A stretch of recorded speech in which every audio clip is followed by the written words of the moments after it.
Michael Morris, and I am the host of AOMA Voices. This is a video network that is involved in communicating to the people who are interested in acupuncture and oriental medicine, or the community surrounding AOMA Graduate School of Integrative Medicine, where we are involved in transforming lives and communities through graduate education in oriental medicine. With me today is Tasha Gumpert. She is the AOMA Student Veteran Association President. Now that we've made that very clear, welcome. Thank you. So happy you're here. I'm happy to be here. Would you tell me a little bit about your experience in the military, which led you to the point of considering the path of Chinese medicine? Sure. So I spent about 4.5 years in the military. I was enlisted and I was a combat medic. I was stationed in Germany and Fort Hood, and during that time I did a deployment to Afghanistan.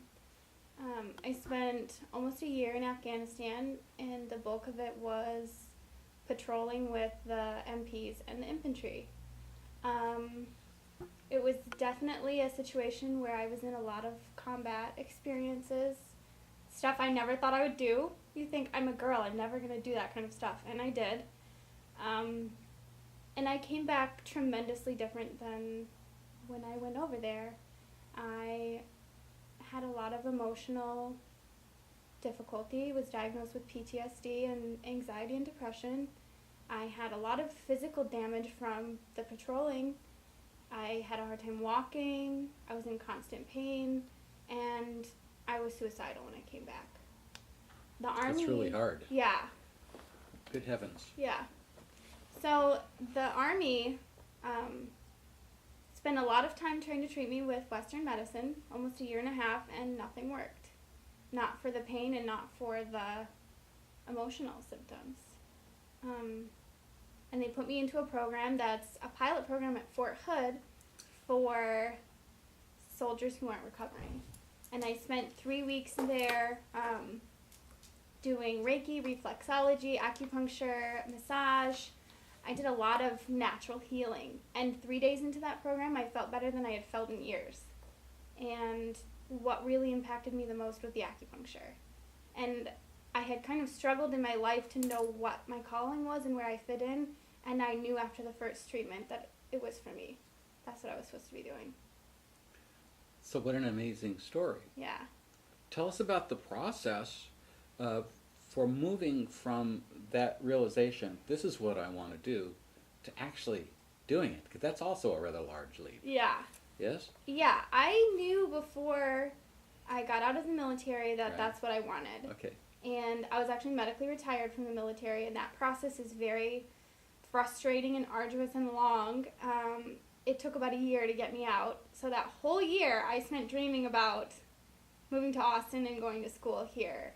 I ended up needing some more college credits, so I had to start out at Texas A&M and do some schoolwork there. And I kept in touch with AOMA, and the admin staff were fantastic at helping me know what I needed and help keeping me on track. And I actually only had to do one semester, and after that semester I transferred right into AOMA. Oh. Yeah. Amazing. Yeah. Yay! So what is it that made you choose AOMA? There's a lot of schools of acupuncture and oriental medicine in this country. Yeah, like I said, I was really impacted by the reset program on Fort Hood, and the acupuncturists who worked there graduated from AOMA. So I met 2 or 3 really fantastic practitioners. Actually, one of them, Katara Byerly, I saw her for almost 2 years. Because I used to drive back and forth from Fort Hood every day to come to school here, and I would just stop and see her on my way home. She really kept me going. And I wanted to be that kind of practitioner, and I did do a lot of research on my own, and it just kept coming up that AOMA was one of the best schools, and it was where I lived, and I couldn't pass up that opportunity. Well, I certainly think it's a strong program. There's more PhDs teaching Chinese medicine in the program here at AOMA than in any other institution in the country. Other unique features are we have one of those PhDs has a degree in Chinese pharmacy with a specialization in Tibetan medicine, which is particularly fascinating. Dr. Song, of course. Yeah. And she's wonderful. People love her. but we are the only school in the North American continent that has a person with pharmacy expertise in their PhD education. And then the other one, Dr. Tan, is the only one in the country who's an ophthalmologist. Yeah. So there's some really unique profile to our faculty lineup. And I think it's pretty exciting to be here as both an administrator and as a teacher. Yeah. It's been fantastic for me. Talk a little bit about your experience of studying Chinese medicine. So it's not for the faint of heart. It's not. It's a challenging program. It takes a lot of work, and it's a completely different way of learning than how you learn Western, things. It's just some of the things like herbs are in pinyin. So it's just... And pinyin? What's pinyin for our audience? Chinese. Like it's Chinese words. So it's like being in a pharmacology class, which you're in a Chinese herbology class, so you're learning the Chinese names of things, which is not something I'm fluent in, so trying to remember all that is very hard. Everything is a different way of thinking. You learn point location. It's like you have to know the anatomy of the body, and then you have to be able to utilize that to find different areas of the body to treat, and then you have to also know what they do. It's just a lot of learning, a lot of memorization, a lot of practice, and as a veteran, I came back to school with some learning issues that I didn't know I had. The way that my cognitive processing works is very different. The way that I learn is different. Everything is different for me, so it was really a learning curve to figure out the scholarly side of myself again, because it's very different, and it was a little rough. It was a little hard, but the staff at AOMA was so awesome at helping me work through it, and they were very understanding, which is exactly what I needed. That's perfect. I'm so happy to hear that. Yeah. Because that's what we expect. Yeah. And, service, that kind of a service, community building point of view from everyone in the community.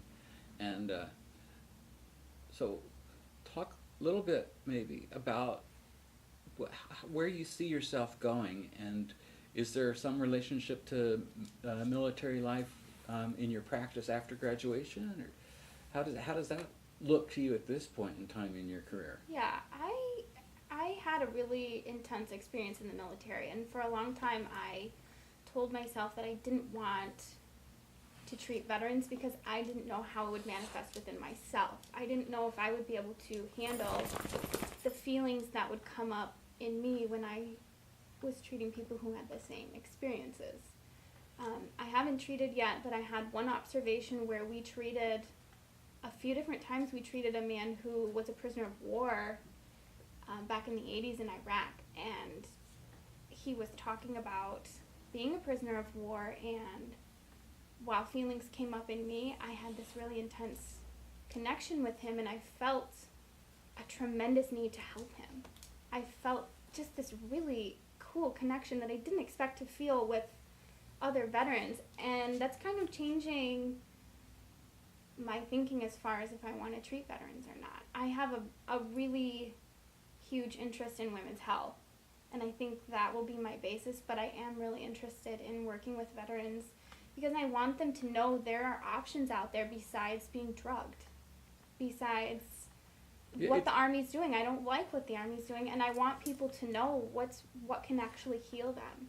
Right. It's just such an odd place our culture's come to. Yeah.